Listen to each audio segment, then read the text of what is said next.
그런데 여보세요? 네, 선생님. 좀 전에 그 연락이 왔었거든요. 좋은 것 같아요, 분위기가. 지금 정확한 건 가봐야지 알 것 같아요.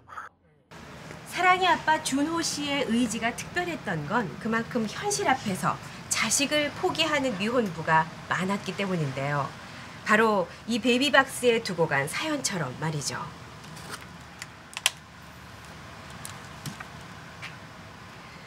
엄마가 사망하게 되면서 출생신고를 할 수 없게 됐습니다. 출생신고만 할 수 있다면 반드시 찾으러 오겠습니다. 이 편지에서처럼 출생신고는 미혼부의 아이가 세상에 나와 첫 번째로 맞닥뜨리는 높은 벽입니다.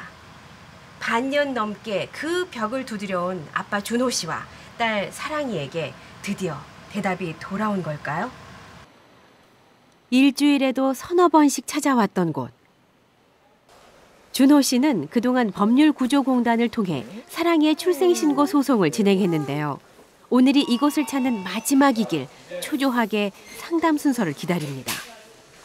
너무 오랫동안 기다리던 거라 그런지 많이 긴장되고 떨리고 그래요.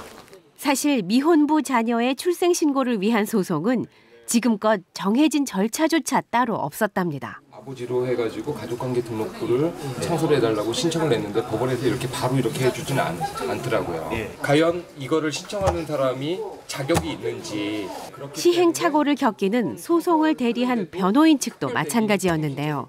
그래도 사랑이를 위한 유일한 길이기에 그 누구도 포기하지 않았습니다. 마침내 이걸 가지고 이제 가서 출생신고를 하시면 돼요. 애타게 기다렸던 말 한마디가 드디어 감사합니다. 법원을 통한 소송은 모두 끝이 났습니다. 이제 법원 결정문을 들고 동사무소에서 출생신고를 하는 마지막 관문만 남았는데요. 운이 좋은 케이스죠. 아빠가 많이 노력을 하셔가지고 관련 법규가 바뀌기 전까지는 서연이와 같은 처지에서 출생신고를 못하는 아이들이 많을 겁니다. 출생신고는 아이의 당연한 권리라고 했습니다. 하지만 그것이 당연하지 않은 또 다른 사랑이와 아빠가 있는데요. 법원 결정문을 받아들고 준호 씨는 먼저 그 가족을 만나러 왔습니다. 지난 방송을 보고 먼저 연락을 해왔다는 유동진 씨. 그 역시 딸을 혼자 키우고 있습니다. 젖먹이를 안고 혼자 동동거리던 준호 씨의 모습이 남일처럼 보이지 않았다는데요. 게다가 이젠 사랑의 내가 부럽기까지 하답니다. 얘가 지금 5살인데 이날까지 무슨 짓을 안 해봤겠습니까? 찾아가 볼 때는 다 찾아가 봤어요. 유치원에 있는 데서도 받아주지도 않지. 그렇죠. 안 받아주죠. 네. 뭐 보험관계라든지 아무것도 되질 않으니까.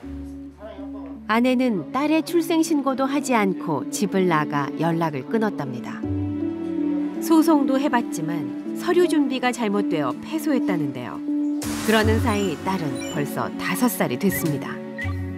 어떻게라도 좀 알아달라 했더만 과원에 데려다 줬다가 양녀를 들여서 입적을 해라 이러는 거예요. 아, 니는 키울 자기 엄마도 없고 뭐 직장 다녀도 어떻게 키울래? 이라고 입적 안 시키면 그냥 끝나는 거예요, 그거. 가족관계 창설을 버려진 아이의 출생신고가 차라리 쉽다 보니 법조인이 도리어 편법을 알려주더랍니다. 이런 기막힌 현실에서 딸을 위해 정당한 방법을 찾는 두 아빠의 노력은 절박하기까지 한데요. 그동안은 많은 절망감을 가지고 있었는데 사랑의 아빠가 이렇게 진행이 됐다 하니까 굉장히 희망을 많이 가진 거죠. 준호 씨의 싸움이 누군가에겐 희망이었나 봅니다.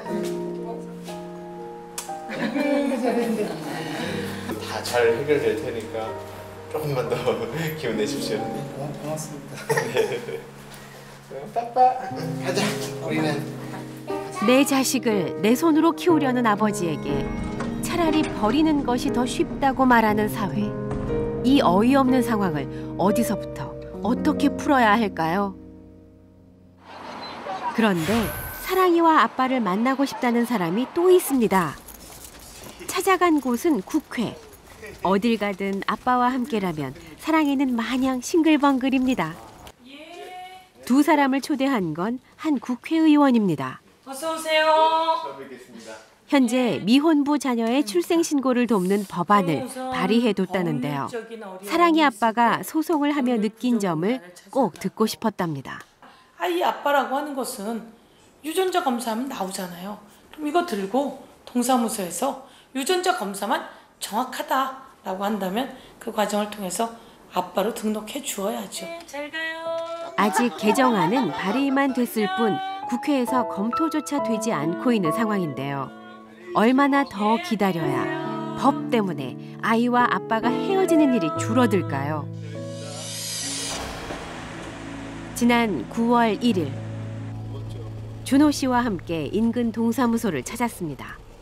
사랑이가 갓난아기였을 때부터 친자 확인서 한 장 들고 출생신고를 해보려고 동사무소며 구청을 뛰어다녔던 준호 씨.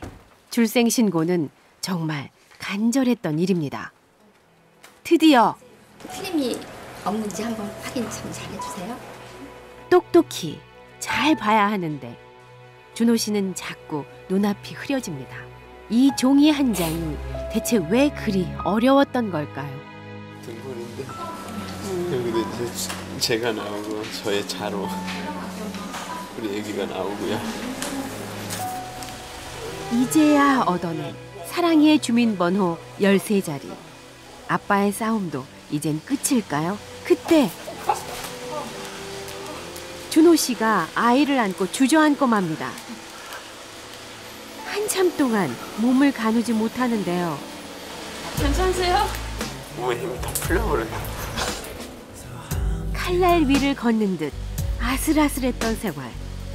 그래도 어떤 사람 되고 뭐 되는 거를 바라는 게 아니라 그냥 건강하게 자라되 그렇게 자기 마음 누군가한테 베풀 줄 아는 사람 되는 게 그것만 바라요.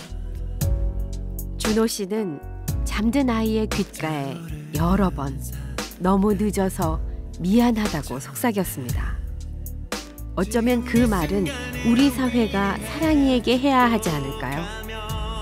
자식을 지키고 싶었던 아버지에게 포기가 더 빠르고 쉽다는 답을 알려주는 지금의 현실이 하루빨리 바뀌었으면 좋겠습니다.